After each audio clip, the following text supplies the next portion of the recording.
જય શ્રી કૃષ્ણ મિત્રો। ચૈત્રી નવરાત્રિમાં આપણે બધા ફરાળ ખાતા હોઈએ છીએ, પણ ફરાળમાં તમે એકનું એક અને તળેલું ખાઈને કંટાળ્યા હો તો આજની રેસીપી તમારા માટે છે। આજે આપણે 1 ચમચી તેલમાં કાચા બટેટાના ઉપયોગથી એક સરસ મજાની ફરાળી રેસીપી બનાવીશું, જે 10 થી 15 મિનિટની અંદર બનીને તૈયાર થઈ જાય છે અને નાના મોટા સૌને ભાવશે એવી બનશે। તો અહીં મેં નાની સાઇઝના બટેટા હતા એટલે 7 થી 8 બટેટાને છાલ ઉતારીને પાણીમાં રાખી દીધા હતા। હવે આપણે આ બટેટાને ખમણી લઈશું। જાડી ખમણીથી આપણે આને ખમણવાનું છે, ઝીણી ખમણીથી નથી ખમણવાનું। આની પહેલાં પણ મેં તમારી સાથે ફરાળમાં ખાઈ શકાય એવી અનેક રેસીપીઓ શેર કરેલી છે, જે બધાની લિંક હું તમને નીચે ડિસ્ક્રિપ્શન બોક્સમાં આપી દઈશ। મોટા બટેટા હોય તો તમે 4 બટેટા લો તો પણ ચાલે।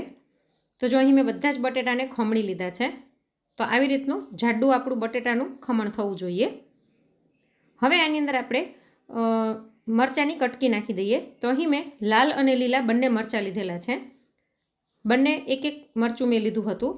તીખાશ તમારે જોઈએ તે પ્રમાણે તમે વધારે ઓછી કરી શકો છો।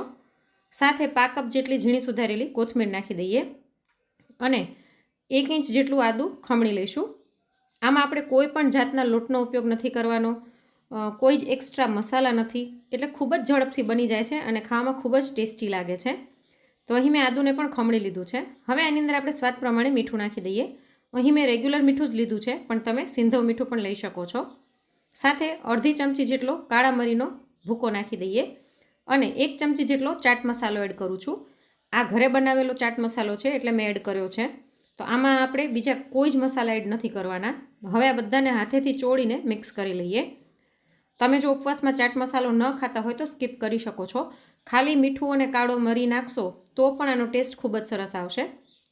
અને સાધારણ જો તમને ખટાશ જોઈતી હોય તો આમચૂર પાવડર નાખી શકો છો ચાટ મસાલાને બદલે।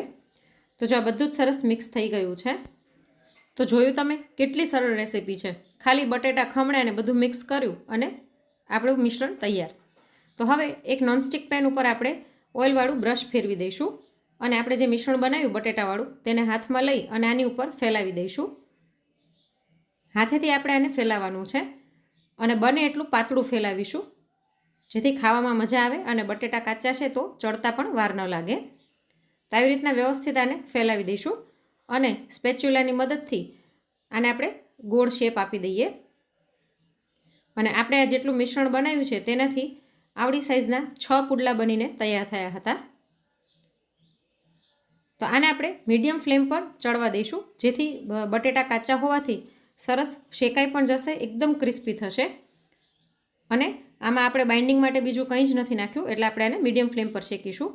સાઈડમાં પણ 3 થી 4 ડ્રોપ્સ તેલ નાખી દઈશું અને આને ચડતા કંઈ વાર નથી લાગતી। લગભગ 1 થી 1.5 મિનિટમાં જો આનો કલર બદલાઈ ગયો છે તો ઉપર પણ આપણે તેલના 4-5 ટીપા નાખી અને આને પલટાવી દઈએ। જો એકદમ સરસ ક્રિસ્પી બન્યું છે, તો બીજી બાજુથી પણ આપણે મીડિયમ ફ્લેમ પર આને થોડીક વાર માટે થવા દઈશું। તો જો આપણું એક બટેટાના લચ્છા પુડલા બનીને તૈયાર થઈ ગયા છે। તો આવી જ રીતના આપણે બાકીના પણ બનાવી લઈશું। તો આ રેસીપી બાળકોને વેકેશન છે અને જો સાંજે ભૂખ લાગે તો તમે સાંજે પણ બનાવીને દઈ શકો છો, બાળકોને તો ખૂબ જ ભાવશે।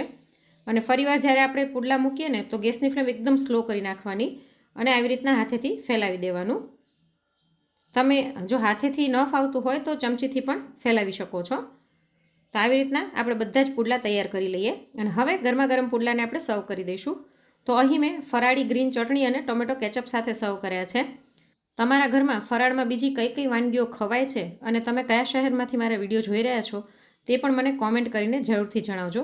અને તમારી પાસે કોઈ નવી ફરાળી વાનગીનો આઈડિયા હોય તો તે પણ તમે કોમેન્ટમાં મારી સાથે શેર કરી શકો છો। તો આજની આ ખૂબ જ ઓછા તેલમાં ઝટપટ બની જતી ક્રિસ્પી અને ટેસ્ટી લચ્છા પુડલાની રેસીપી તમને કેવી લાગી તે કોમેન્ટમાં જરૂરથી જણાવજો। અને જો આજની રેસીપી ગમી હોય તો લાઈક કરીને વધુમાં વધુ શેર પણ કરજો અને આવી જ અવનવી રેસીપી જોવા માટે ચેનલને સબસ્ક્રાઈબ કરવાનું ના ભૂલશો। જલ્દી જ મળીશું એક નવી રેસીપી સાથે। Thanks for watching.